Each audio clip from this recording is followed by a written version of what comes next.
আসসালামু আলাইকুম dear students, যারা তোমরা কারিগরি শিক্ষায় পড়াশোনা করো, আজকে তোমাদের জন্য ফিজিক্স 1 এর অধ্যায় নাম্বার 6 এর একটা প্রশ্ন।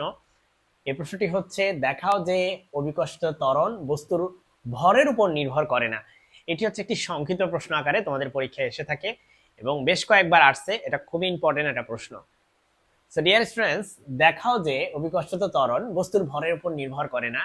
এই প্রমাণটা করার জন্য আমরা শুরুতেই চলে যাব একটা সূত্রে। সেই সূত্রটা হচ্ছে মহাকর্ষ সূত্র, নিউটনের মহাকর্ষ সূত্র। তোমরা লিখবা যে F equal to G into capital M into small m divided by R square. আমি একটু তোমাকে ব্যাখ্যা করি ক্যাপিটাল M কি স্মল m কি। সেটা হচ্ছে, ধরো ধরো এখানে হচ্ছে পৃথিবী আছে, ঠিক আছে? এটা হচ্ছে পৃথিবী। আমার পৃথিবী দেখতে খুবই বাজে হয়েছে, বাট যাই হোক, পৃথিবী এটাকে তুমি কল্পনা করো, এবং এটা হচ্ছে এম, ক্যাপিটাল এম, যেটা হচ্ছে পৃথিবীর ভর। আর এর সাথে লেটসে এই জায়গায় একটা বস্তু আছে। লেটসে কোথায় ধরবো? লেটসে এখানে একটা বস্তু আছে। তো তুমি এটাকে চাঁদ ধরতে পারো, এটা হতে পারে চাঁদ, অথবা হতে পারে লেটসে এটা তুমি। লেটসে আমি একটা এক্সাম্পল স্বরূপ যদি তোমাকেই নেই, হ্যাঁ, এটা ধরো যে তুমি নিজেই, এই যেটা তোমার পা, এটা তোমার হাত, চাঁদ বাদ দাও, এটা ধরো পৃথিবী, এটা ধরো তুমি। ঠিক আছে? তোমার ভর হচ্ছে এম। বলছে অবিকর্ষিত ত্বরণ বস্তুর ভরের উপর নির্ভর করে না, অর্থাৎ তোমার ভর এম এর উপর অবিকর্ষিত ত্বরণ নির্ভর করবে না। মাই ডিয়ার স্টুডেন্টস, জি হচ্ছে এই বিগ জি, যেটা এটাকে আমরা বলি, এটা হচ্ছে মহাকর্ষীয় ধ্রুবক। এগুলো নিয়ে আমি আগেও আলোচনা করছি আমার অন্য ভিডিওতে। আর হচ্ছে তোমার থেকে পৃথিবীর যেই দূরত্ব, ঠিক আছে, সো সেটা হচ্ছে আর। সো ডিয়ার স্টুডেন্টস, এখন এগুলো সবগুলোর পরিচয় লিখবা। এম হচ্ছে পৃথিবীর ভর। এটা পৃথিবী হতে হবে এমন কোনো কথা নেই, পৃথিবী ছাড়া অন্য যে কোনো বস্তু হতে পারে। আর স্মল এম হচ্ছে বস্তুর ভর, বস্তুর ভর, ঠিক আছে? যে কোনো বস্তু, এই পৃথিবী ছাড়া অন্য যে কোনো বড় বস্তু ধরো নিতে পারো তুমি সেখানে। আরেকটা হচ্ছে, এটা এটা হচ্ছে ইকুয়েশন নাম্বার 1।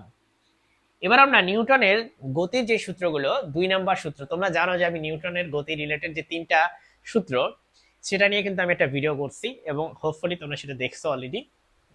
তো সেই সূত্রে আমরা দ্বিতীয় সূত্রের মধ্যে থেকে জানি যে F equal to m into a, এর জায়গায় আমরা লিখবো এখানে g, কারণ আমাদের এখানে ত্বরণ বলতে আমরা অভিকর্ষজ ত্বরণকে বোঝাচ্ছি আমাদের এই পারপাসের জন্য। সো এটা হচ্ছে 2 নাম্বার ইকুয়েশন। এই দুইটা ইকুয়েশনকে যদি আমরা ইকুয়েট করি, তাহলে mg ইকুয়াল টু হবে এটা। সুতরাং 1 ও 2 হতে এটা আর এটা সমান, mg ইকুয়াল টু হচ্ছে g into M M by R square. দুই পাশ থেকে এম আর এম কাটা গেলে তোমার জি ইকুয়াল টু থাকে G M by R square. তুমি এখানে লক্ষ্য করলে দেখতে পাবে যে জি, যেটাকে আমরা অভিকর্ষজ ত্বরণ বলে থাকি, সে অভিকর্ষজ ত্বরণ কিন্তু বস্তুর ভর এম এর উপর কিন্তু ডিপেন্ড করতেছে না। ঠিক আছে? তাহলে এখানে লেখো যে উপরের সমীকরণ থেকে বোঝা যায়, উপরের সমীকরণে সমীকরণে বস্তুর ভর এম অনুপস্থিত, নেই, তাই না?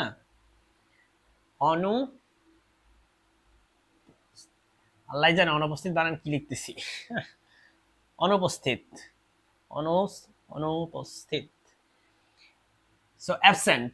ঠিক আছে? অর্থাৎ আমার এখনো ডাউট হচ্ছে আমি কি বানান ঠিক লাগছে কিনা। যাই হোক, সেটা ম্যাটার করে না, তুমি ঠিক মতো লিখবে, এটা ম্যাটার করে।